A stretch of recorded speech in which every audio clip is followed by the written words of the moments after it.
WRMI presents Moderna with your host Yadira Escobar.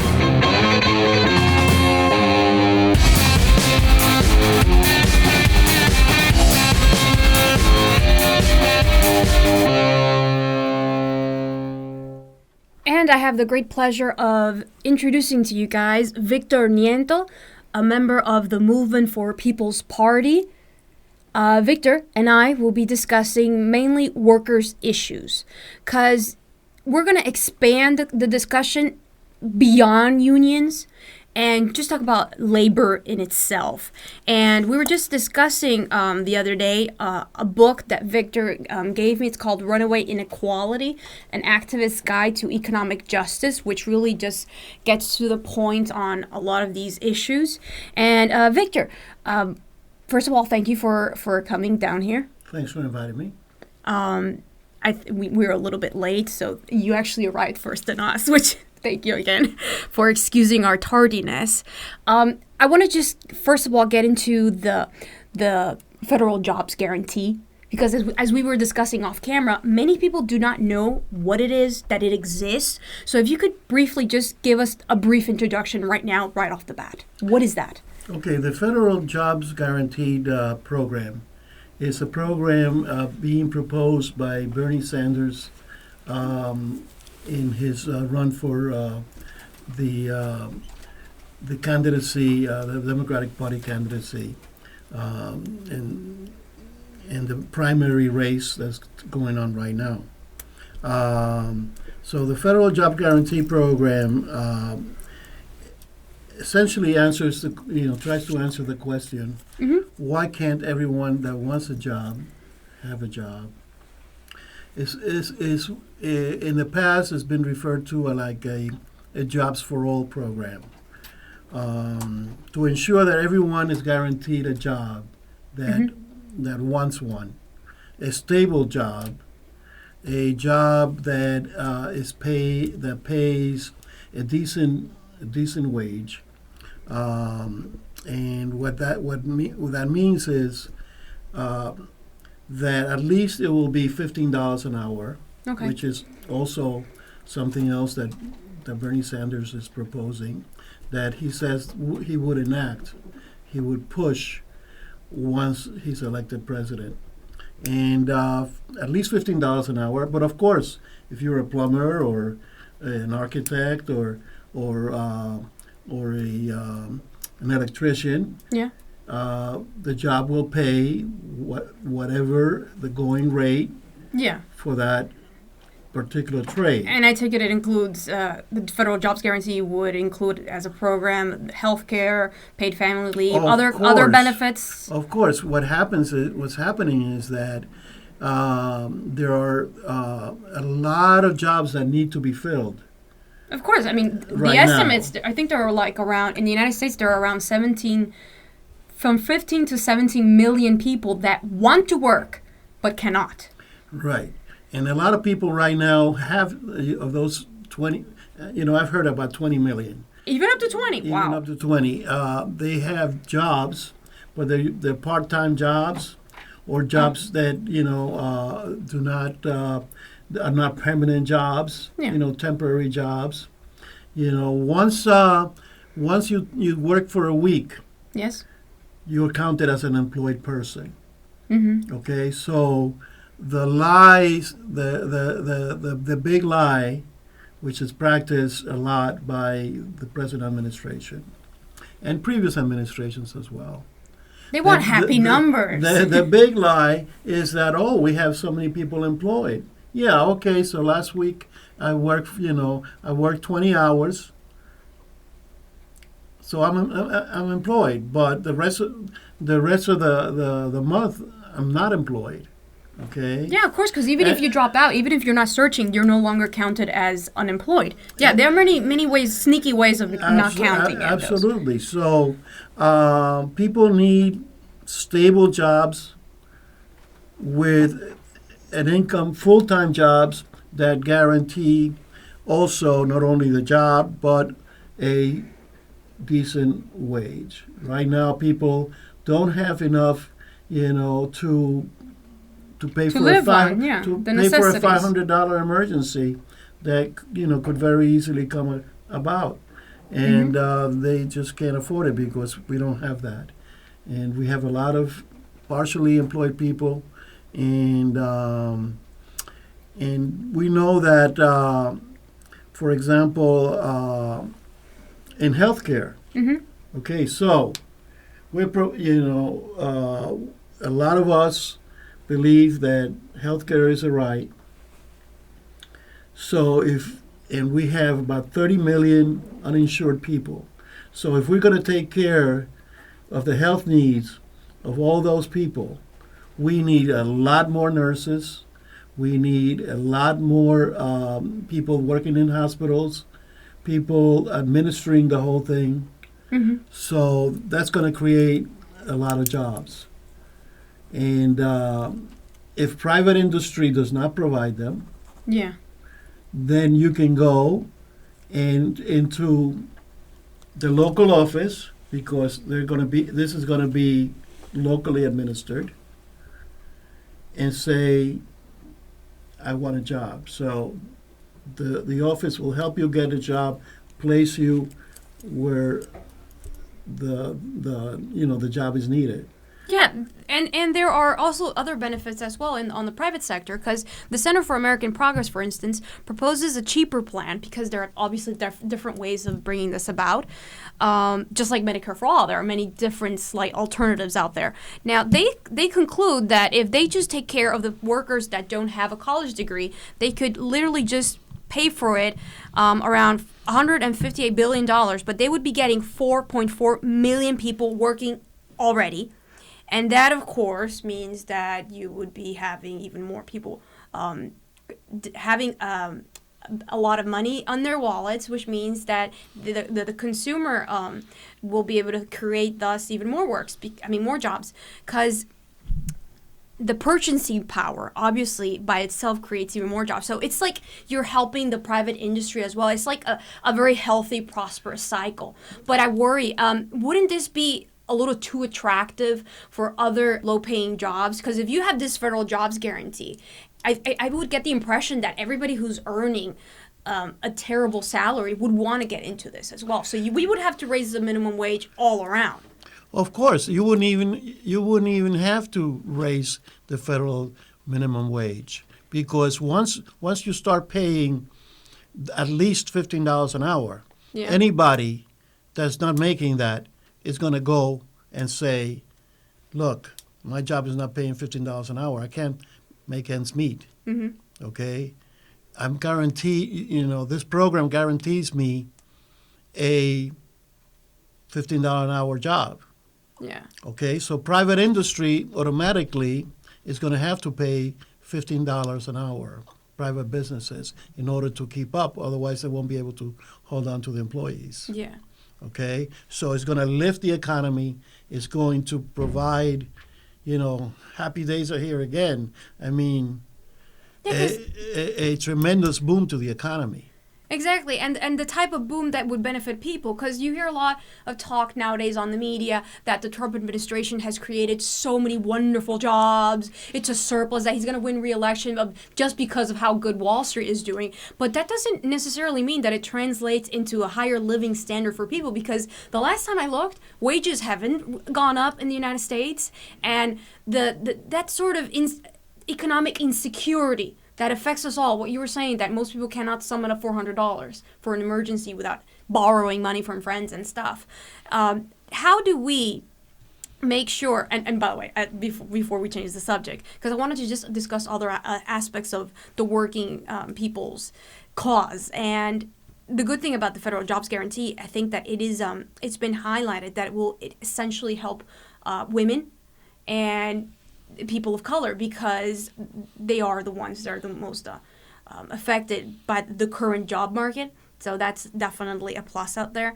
And, like anything that begins to pay women workers more, I would definitely support that as well, because as in Runaway Inequality mentions, and I'm so glad that book just like gets to the facts. No ideological baloney. It just tells you the data. You know, Yes. the truth shall set you free. Yes, the facts. And how it just makes it clear that women disproportionately work twice as men, that yet they earn less, and because women still, because of the way the society is structured, are taking care of the elders, children, housework, cleaning up, and all that stuff, but nobody pays women for this.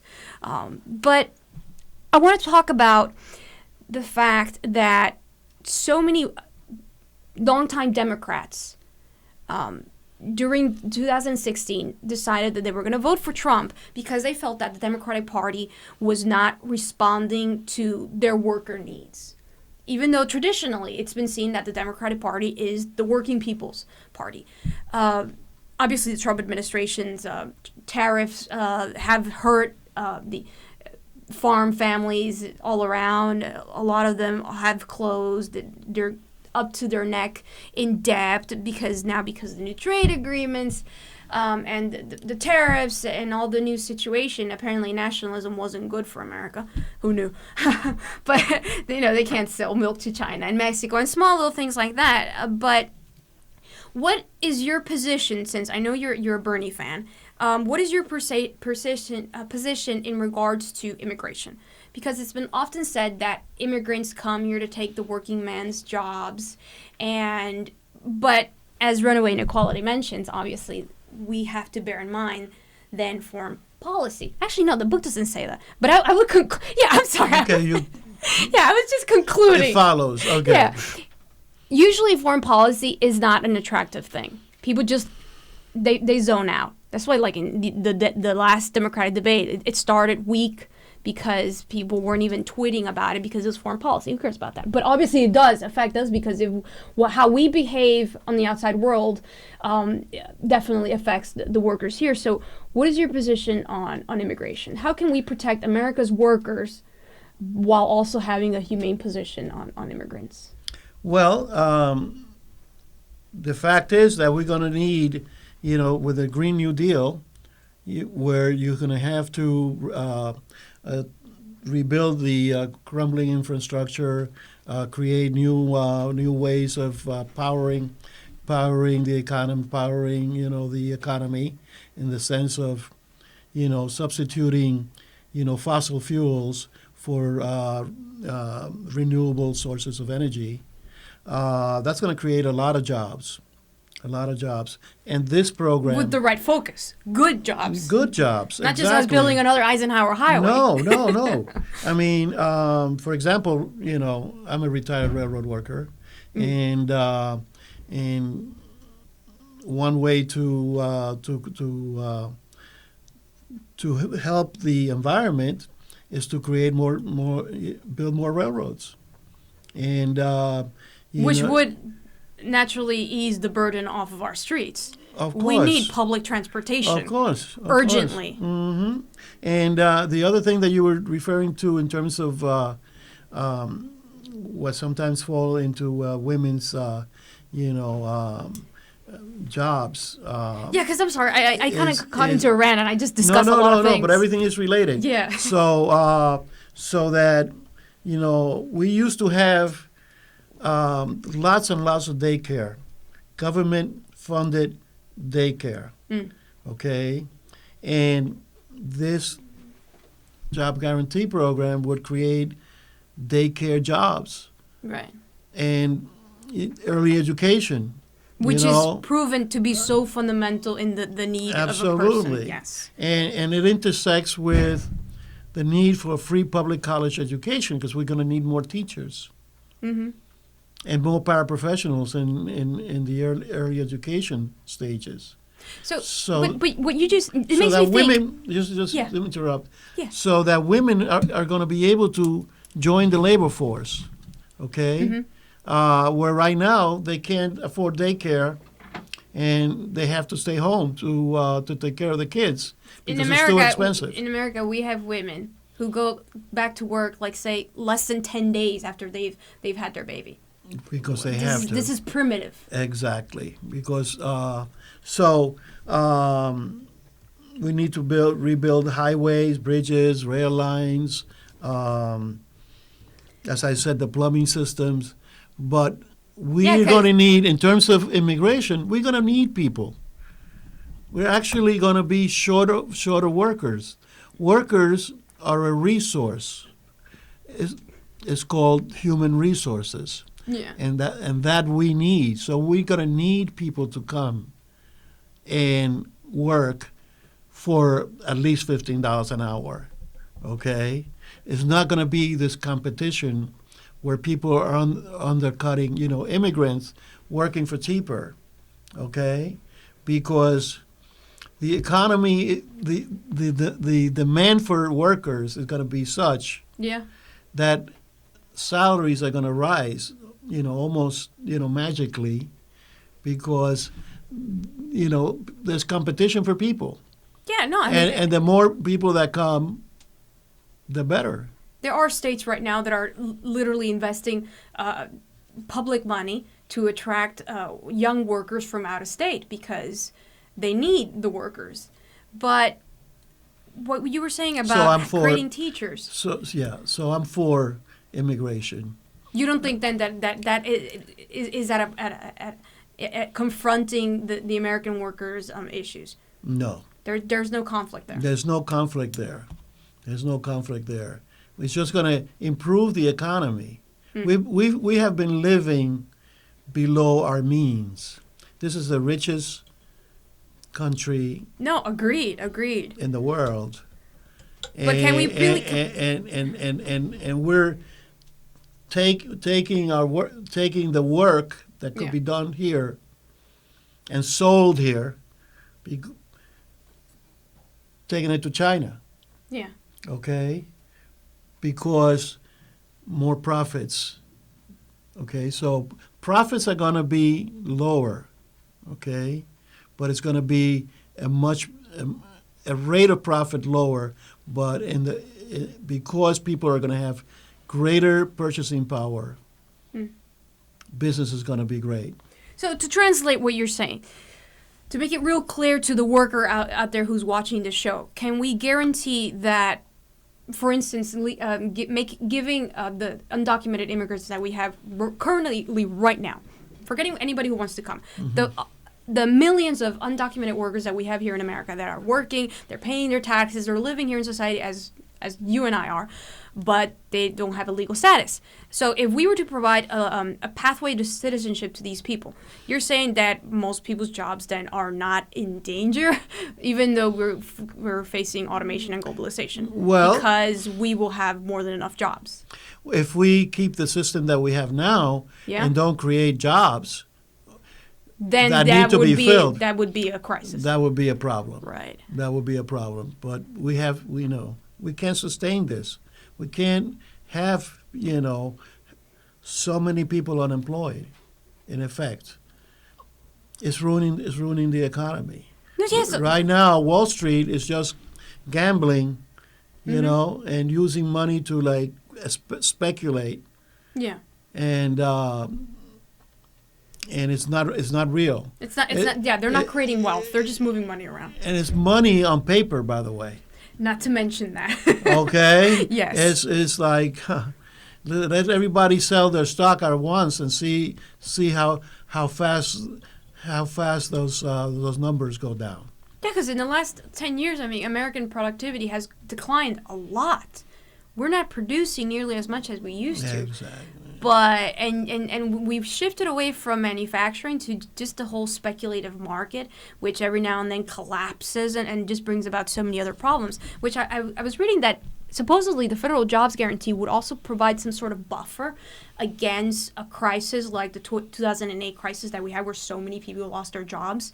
When you have the federal jobs guarantee, it would actually help so that people suddenly don't have to sell what little bits of material possessions they have just to pay the electric bill or keep food on the table.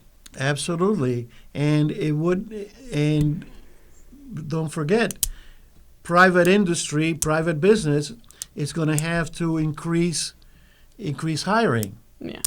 Why? Because people have money in their pockets, and they're going to want to buy the products they have been putting off so much from getting.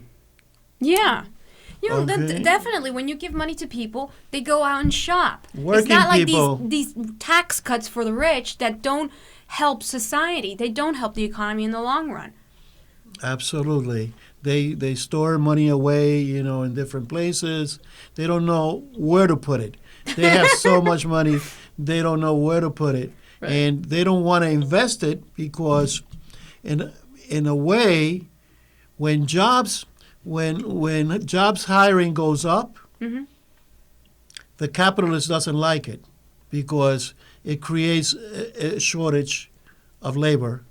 Naturally. And that means that they're going to have to pay more. Mm-hmm. And that's how they make their money, by paying the less possible amount of money to labor. Naturally, they have their own means of keeping their profits. But It's self-destructive. yeah, and there are many theories as to why, going back to what we were saying, talking about the Trump explosion of goods, of jobs, that supposedly everything's all wonderful. But I don't know if we got to mention on camera or off camera how they're not really helping everyday workers, because the theories are out there. It's not something that's understood by even the top-notch economists, and a lot of them are speculating that maybe it has to do with all of these jobs being owned by monopolies, and obviously the Republicans are not going to be establishing antitrust laws anytime soon. But the federal jobs guarantee, I'm just wondering, what kind of jobs would we be looking at? Because when I just hear it, I sometimes think, are we going to have like an explosion of postal workers? I mean, what kind of jobs precisely? So is it going to be a type of job that is just like endlessly building something? Or can we really have a program that can sustain itself in the long run? Because I would be worried that after 4 years of us implementing such a ground-working thing, that then another president comes along and says, well, we can't keep it up, the costs are too high, or something like that. Can we be sure that something like this would be able to sustain itself and produce enough visible benefits for everyone? Yes, because people are going to feel the difference right away. Okay? There's going to be less crime. Mental health of people is going to improve. A strong sense of community. For example, right now there's, I don't know the figure, but it's so many people, like a little older than myself, that have to, the family cannot take care of them, so they have to be put into assisted living facilities, into homes, and we'll be able to have people take care of people right in their homes, mm-hmm. or in their community at least, where they don't have to be, shipped away because they're no longer useful to society. Exactly, because there's going to be people taking care of them. Right. Okay, those are the kind of jobs. And once you create this type of thing, and people see the difference from what we have, visible results. People are not going to put up with it. They're not going to put up with somebody taken away. Just like now, if people said we're gonna get rid of the Medicare that we have, it's not going to fly. It's going to create a lot of political problems. Yeah, you would pay a political price for rolling back those things, something that is visibly positive to communities. Exactly. So we need to be bold and actually put these things forward and work on it and keep them. Because as you were saying, afterwards, the results will be so visible that nobody from no matter what side they're coming from would be able to take these gains away from us. Absolutely. We need hundreds of thousands of workers to provide quality care for the young too. Like I was saying, daycare. Early child care is very important. You could have for the development 24-hour daycare on demand. It's been proven that if children do not have early attention and affection and a mental stimulus, you create you're creating and we're going to have somebody with problems that won't be able to function to their maximum potential in society. And we're going to have qualified people. So it's like investing in people from the early beginnings. Absolutely. So it's an investment. It's not an expense. Yes, it is. It's not an expense. Exactly. It's an investment. And which would stop that whole school to prison channel that we have in so many marginalized communities. We need people to be trained and educated. Mm-hmm. You know, we need to have educated people taking care of our children while we're out producing, growing the economy. Because if we don't do that early investment, we end up paying the price elsewhere. Because who's paying for the prisons? Absolutely. Right? I mean, it's a total waste. Exactly. So we're being stupid if we have the narrow-mindedness to think that if we live in this society, I'm going to hold back and not help with this. But no, eventually you will be paying the price elsewhere. Absolutely. And we're paying, and look at the insecurity. It's creating a lot of crime. Of course it is. I mean, I just loved how you mentioned it would create a lot of mental health in people because there are real results. It's tragic how when you look at the statistic, how whenever somebody's salary gets a raise, when wages increase, suicide rates go down. It's horrific, but it tells you the truth that people have a sense of their sense of worth, their self-esteem, their overall happiness is intrinsically tied to their job. Absolutely. So we could say that if we really care about society, if we care about people, if we care about this country, our main focus is really just making sure that people have access to a job, and not just any job, a dignified job, right. One that can actually help people lift their family out of poverty. Because if you just give somebody the $15 minimum wage, they can literally lift up to 5 people out of poverty. And that would definitely tackle the opioid crisis, which is just horrific, and we need to be creative, not just the failed war on drugs. But at the end of the day, I mean, just to close the program, because believe it or not, it's already been more than 30 minutes. I just think that it's just so obvious to me that the possibilities are out there and they're wonderful. We just need to have the political courage to pull this through. Absolutely. Yeah. Absolutely. And, perhaps for another program, Yeah. there's somebody, one of the candidates is proposing a universal basic income. Yes, we didn't talk about that. Comparing those two, the two different types. See, that's just what that is. It's just going to be a giveaway for the corporations, because the $1,000 is going to be spent, but nothing new is going to be produced. They're just going to jack up the prices. Society as a whole is going to get expensive. Because hey, there's a lot of money. They have a lot of money out there. Let's give them something to spend it on, okay? Yeah. And it doesn't take care of everything else that we talked about needs to be taken care of. We need to have more production. The universal income, it just seems like we would become like spectators. We would be just pushed aside to the road and no longer be active participants in society. Yeah, it's like let them eat cake. Yeah, so you're saying that if the workers of America should steer away from the whole allure of the universal basic income, yes, and focus more on getting actual good jobs. Yes. So the universal basic income is kind of like then a trap. It's like a bad seductive solution that is just fantasy. Yeah. But the reason it's being, for example, the person that's proposing it is getting a lot of contributions from corporations. And, there you go. Yeah, tell me who's donating to your presidential campaign, and I'll know what your platform, who it actually benefits. Exactly.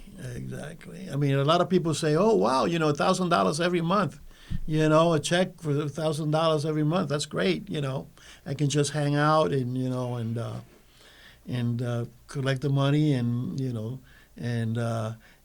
but Not to mention that it kind of feeds into the whole Republican criticism that Democrats just want to hand out money, you know? Exactly.